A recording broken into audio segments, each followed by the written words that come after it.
Hezbollah মহাই ইমাম সাহেবের সুযোগ্য উত্তরাধিকার এবং হেজবুল্লাহ ইমাম যিনি তিনি মহা ইমাম, আপনি হচ্ছেন ইমাম। আমরা আগে স্লোগান দিয়া শুরু করবো।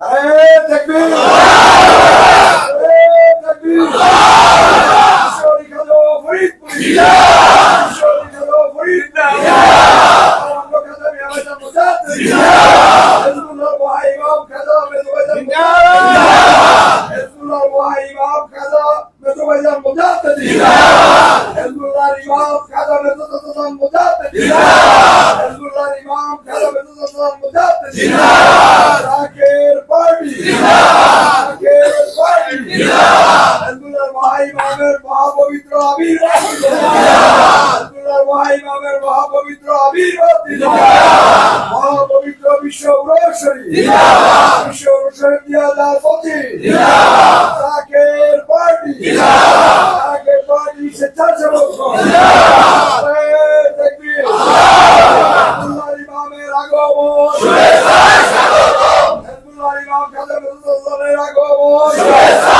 স্বাগতম, হেজবুল্লাহ ইমাম খাজা মেজবাজারের আগমন শুভেচ্ছা স্বাগতম, তাকবীর। আপনারা জানেন যে বিগত 6টি বছরে এখন বর্তমানে বলা যায় আমাদের নানা ঘাত প্রতিঘাত আমরা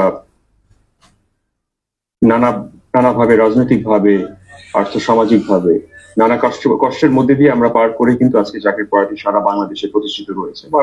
আপনারা স্পষ্টভাবে জানেন যে আমাদের জাকের পার্টির একটি স্বতন্ত্র একটি নীতি নিয়ে আমরা আমাদের রাজনীতি করে আসছি।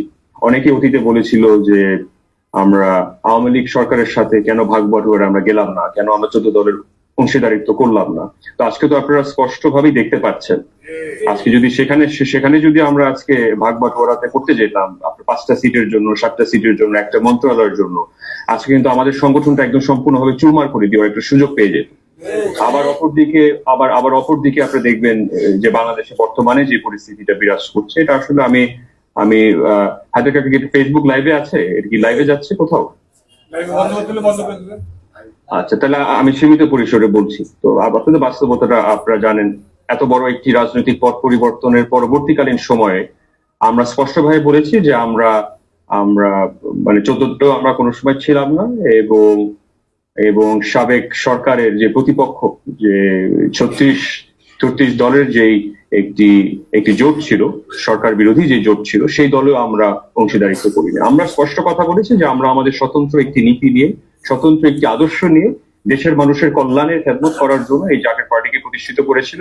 সেই রাজনীতিটা আমরা একটি সুস্থ পরিবেশের একটি রাজনীতি আমরা বাংলাদেশে প্রতিষ্ঠিত করতে চাই। এই লক্ষ্যে আমরা আজ থেকে আরো 34-35 বছরের 36 বছরে আমরা পৌঁছাবো। এই প্রতিষ্ঠিত রাজনৈতিক দলের মূল উদ্দেশ্য ছিল যে ইসলামের তাসাউফের শিক্ষার পাশাপাশি ইসলামের শরীয়ত, মারিফত, হকিকত সবকিছু মিলিয়ে একই সাথে দেশের মানুষের কল্যাণ, জাতীয়তাবাদী চেতনা, বাংলাদেশের মানুষের অর্থনৈতিক মুক্তি নিশ্চিত করা, এই ছিল আমাদের জাকের পার্টির মূল উদ্দেশ্য এবং আমাদের জাকের পার্টির আদর্শ। তো বর্তমানে আপনারা জানেন যে কিছু, আমি সকলকে উদ্দেশ্য করে আমরা বলছি না, আমাদের নানাভাবে রাজনৈতিক ভাবে অতীতেও আমরা ষড়যন্ত্রের শিকার হয়েছি, বর্তমানেও আমরা হচ্ছি, ভবিষ্যতেও আমরা হতে পারবো, সেটা নিয়ে আমাদের কোনো সন্দেহ নাই। আমরা স্পষ্টভাবে বলছি যে আমরা কোনো রাজনৈতিক বা কোনো ক্ষমতার উদ্দেশ্যে আমরা আমাদের রাজনীতি করি না, দেশের মানুষের কল্যাণে, দেশের মানুষের খেদমত করার উদ্দেশ্যে নিয়ে আমরা জাকের পার্টির পতাকা নিয়ে মানুষের দ্বারে দ্বারে আমরা যাই। এখন কতটুকু সফল হব, কতটুকু ব্যর্থ হব আপনারা ভালো জানেন, আর আল্লাহ রাব্বুল আলামিন নিশ্চয়ই নির্ধারণ করবে। কিন্তু একটা জিনিস আমি আপনাদেরকে বলতে পারবো যে আমাদের নিয়তের জায়গায় কত সরকার আসলো, কত সরকার গেল, কতবার পালাবদল হলো, কতগুলা কাউন্টার হলো, একটা জায়গা কিন্তু আমরা অটুট ছিলাম।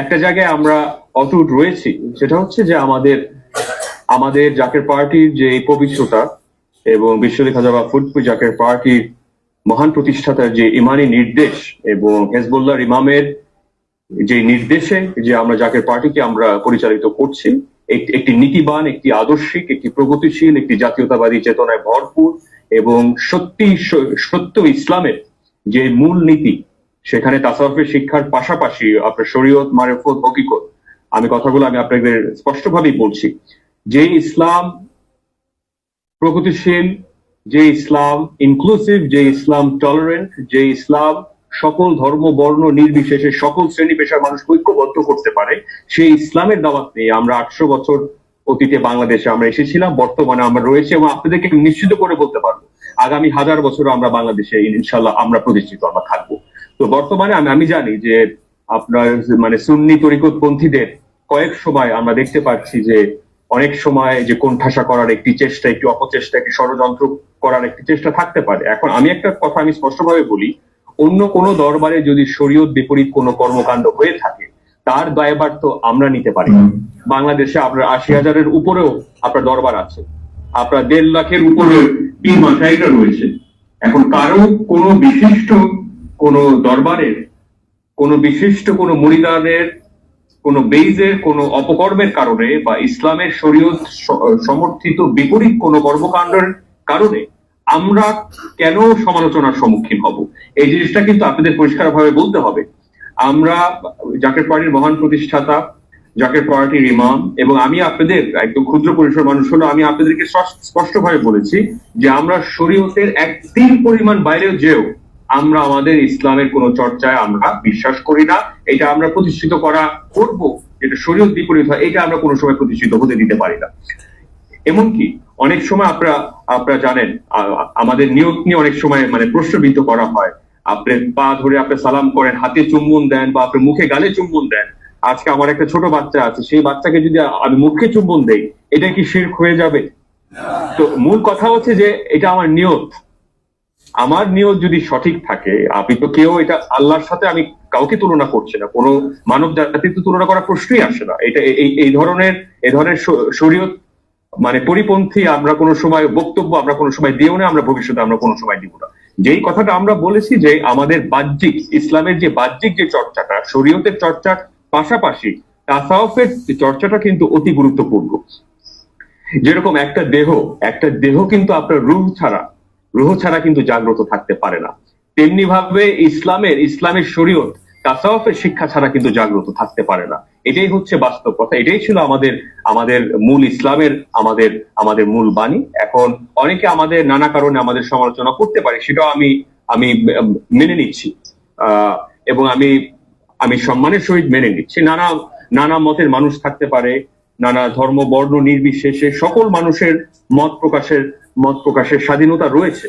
কিন্তু একটা জায়গায় যেটা আমি আপনাদেরকে পরিষ্কার করে একটা জায়গায় আমি যেখানে অটুট থাকতে চাই, সেটা হচ্ছে দেখেন, আমরা একটি অহিংস রাষ্ট্র, একটি আধুনিক রাষ্ট্র আমরা গড়ে তুলতে চাই, এবং আজকে ইসলামের নামে যাতে আমরা ধর্মান্ধ বা ইসলামের নামে যাতে আমরা চরমপন্থাকে যাতে আমরা আনুষ্ঠানিকভাবে স্বীকৃতি না দেই, কারণ এই বাংলাদেশে গোঁড়ামি, এই বাংলাদেশে সত্যিকার অর্থে চরমপন্থীরা বাংলাদেশের ইসলামের শাশ্বত মহিমাময় রূপ যাতে বিকাশিত করার থেকে যাতে হাইজ্যাক না করতে পারে, সেই দিকে আপনাদের সকলে আপনার সোচ্চার থাকতে হবে। কারণ অতীতে আমরা দেখেছি আমি সকলের উদ্দেশ্যে বলছি না, কিছু লেবাসধারী, কিছু নামধারী কিছু মুসলমান রয়েছে যারা ইসলামের এবং বিশেষ করে মুসলমানদের ভিতরে বিভাজন সৃষ্টি করতে চায়। মূল কথা একটাই, আমরা আল্লাহ রাব্বুল আলামিনের যারা বিশ্বাসী, যারা নবী করিম সাল্লাল্লাহু আলাইহি সাল্লামের যারা বিশ্বাসী, যারা কলেমার ইসলামে বিশ্বাসী, এই সুন্নি শিয়া আপনার ওয়াহাবি সালাফি খারেজি ইত্যাদি সুফি, এমনকি আমি বলছি সুফি কথাটা আমি বলেছি, এগুলো সব মতাদর্শ, কিন্তু কলেমার ইসলামে আমাদের ঐক্যবদ্ধ হতে হবে। এটা আমার ব্যক্তিগতভাবে আহ্বান। তো আমরা যদি ঐক্যবদ্ধ না থাকতে পারি, ভবিষ্যতে আমাদের নিয়ে কিন্তু এই বিভাজনের ভিতরে কিন্তু এই অপশক্তিগুলা, যারা দেশ বিরোধী অপশক্তি এবং একই সাথে ইসলাম বিদ্বেষী যে অপশক্তিগুলো রয়েছে, তারা কিন্তু এখানে ফায়দা লুটতে পারবে। তো আমি সকল আলেমদের উদ্দেশ্য আমি বিনীতভাবে অনুরোধ করব যে আমাদের অনেক কিছু আছে, আমাদের ভিন্নতার যে মাপকাঠিটা এবং আমাদের সিমিলারিটির যে মাপকাঠি, যে জায়গায় আমরা এক পরস্পরের সাথে বিদ্বেষে আমরা আমরা জড়িয়ে যাচ্ছি, সেই জায়গাগুলো কিন্তু এই বিভাজনগুলো মিটাতে কিন্তু এরকম কোনো কষ্টের কিন্তু বিষয় কিন্তু না। তো আমি শান্তির বার্তায় আমরা বিশ্বাস করি, আমরা শান্তির বার্তা আমরা চর্চা করে আসছি, আমরা শান্তিপূর্ণ একটি ইসলাম আমরা বিশ্বাস করি, এবং সকল ধর্মাবলম্বীদের তাদের ন্যায্য অধিকারে আমরা আমরা সম্পূর্ণভাবে আমরা বিশ্বাস করি। এটাই একটি আধুনিক বাংলাদেশের একটি রূপকার হোক।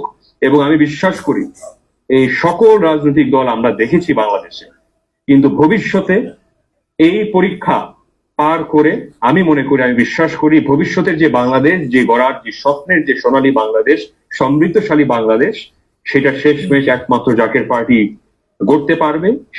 সেই বাংলাদেশে একমাত্র জাকের পার্টি প্রতিষ্ঠিত করতে পারবে। এটা আমার দৃঢ়ভাবে বিশ্বাস। এখন কতটুকু সফল হব, কতটুকু ব্যর্থ হব, আপনারা ভালো জানেন বাংলাদেশে আইনের শাসনের অবস্থা, বাংলাদেশের বাক স্বাধীনতার অবস্থা, বাংলাদেশের বিচারিক কাঠামোর অবস্থা। এটা আমার নতুন করে বলার কিছু নাই। তো আমি শেষ করার আগে আমি একটাই কথা আমি আপনাদের কাছে আমি অনুরোধ জানাবো, যে বাংলাদেশের ভবিষ্যৎটা যাতে আমরা সঠিকভাবে যাতে আমরা গড়ে তুলতে পারি, এবং আপনাদের সকলের সামনে রেখে আমি আল্লাহর দরবারে সকলের অর্থনৈতিক মুক্তি, সকলের অর্থনৈতিক মর্যাদাপূর্ণ জীবন যাপন করার অধিকার, সকলের রাজনৈতিক অধিকার, সকলের মানবিক অধিকার, যাতে আল্লাহর দরবারে আমরা দুই হাত উঁচা করে আমরা সকলের কাছের মানুষদের, স্বজনদের দীর্ঘ হায়াত এবং সুস্বাস্থ্য কামনা করে আমি আমার বক্তব্য এখানে শেষ করছি।